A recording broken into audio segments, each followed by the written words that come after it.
Hey guys, welcome to another video. So as you can probably tell, cycle 12 has come to an end, an early end actually. I got my period on basically 12 DBO, so in the afternoon after testing and all that fun stuff, it just showed up, like literally just, I felt nothing. I went to the bathroom, boom. It's kind of like a blow when it comes earlier than expected. And so fun fact, I was checking to see exactly when I started TTCing because I'm sitting here thinking it's the 1 year mark and all that. Technically it's not. I still have one more month for that, but I'm already kind of contemplating what on earth are we gonna do? Like, where do you go after cycle 12? Like, we are in cycle 13. That is something I never thought I would say, cycle 13.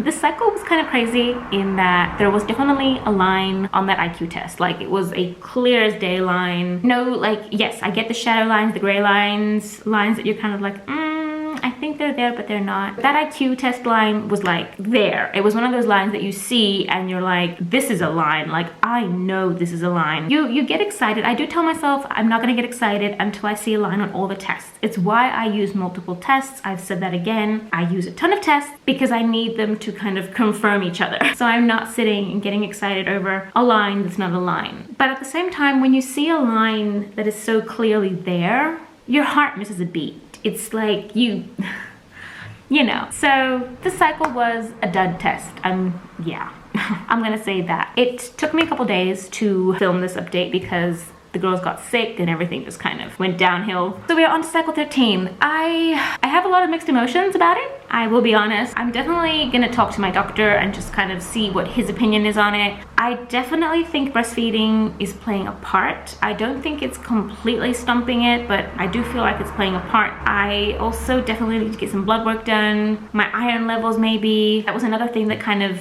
wasn't helping me. So cycle 13, and I honestly don't know. I think I need to kind of focus on other things for a little bit. Get my head a bit cleared because I'm feeling a little weird. Mixed emotions. Saying cycle 13, not because there's so many people who try for like 2 and 3 years and finally get pregnant. It's just in my head, I always kind of thought that by cycle 12, I would be pregnant. Like, I would have that positive pregnancy test. Everything would be a done thing and I would be in a very different phase right now. And yet here I am, cycle 13. So yeah. It's not easy. Definitely not easy. I'm a very positive person and I try to look at the positive side of things, and I make a point of being positive and of enjoying the process because I feel like that's something I didn't do in my last TTC journey with Iris. I kind of lost sight of the positive aspects of enjoying it, and I didn't realize it until I got pregnant. So I kind of made a point of also enjoying the process, even the testing, like enjoying the whole, just everything about TTC, because once you get that positive, you're done TTCing, like it's, you know. But that's not to say that it doesn't kind of, you know, hit. Yeah, I have my moments, and the other day was definitely one of those. I did not expect to get my period, at least not early. Like, I think it was kind of like salt to a wound where, I mean, I'm expecting it from cycle day 13, from like 13 DBO and after, but when it comes on like 12 DBO and suddenly 12 DBO becomes cycle day 1, you're kind of like, why? So yeah, so my cycles have obviously skewed because of the move, I suspect. So I definitely need to cut myself some slack and just kind of, you know, it's cool, it's okay. A lot of thoughts on how we move forward from here. I'll probably make a separate video about that because right now I'm just kind of all over the place. But the line threw me off completely. I thought that this cycle was the one because in my head, my expectations were that cycle 12 would be the one, and it wasn't. And that yeah, it hurts. It definitely hurts.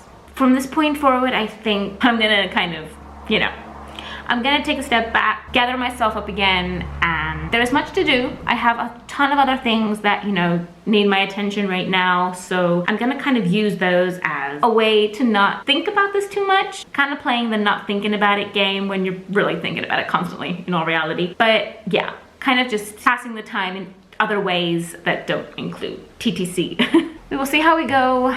This cycle was not an easy one. definitely not an easy one. It is a roller coaster. It is a roller coaster no matter how you look at it, no matter whether it's your first baby, your second, your third. It's like, because I feel that a lot of people are kind of like, oh, it's your second or your third, like it's not such a big deal because you already have children. One thing that I felt, especially when I was TTCing our second baby, that was the first time I came across that kind of emotion. It was like, I felt like a failure in that I was failing to give my firstborn a sibling. So even though you have children, it still hurt, just in a different way, for a different reason. Like there's still so many emotions and so many things where you're feeling like, yes, I had 1 baby, 2 babies, 3 babies. What's going on now? Like why is my body failing me? What am I doing wrong? There's just a lot that goes into it, you know? Anyway, that is, yeah, I'm not gonna ramble on because this video is gonna make no sense whatsoever, but that is pretty much what is happening. I have a bunch of updates in regards to like the house, what we're doing, where we're going with our lives. We will focus on those kind of things and see how cycle 13 goes, I guess. That's, yeah. See you guys in the next one. Bye guys.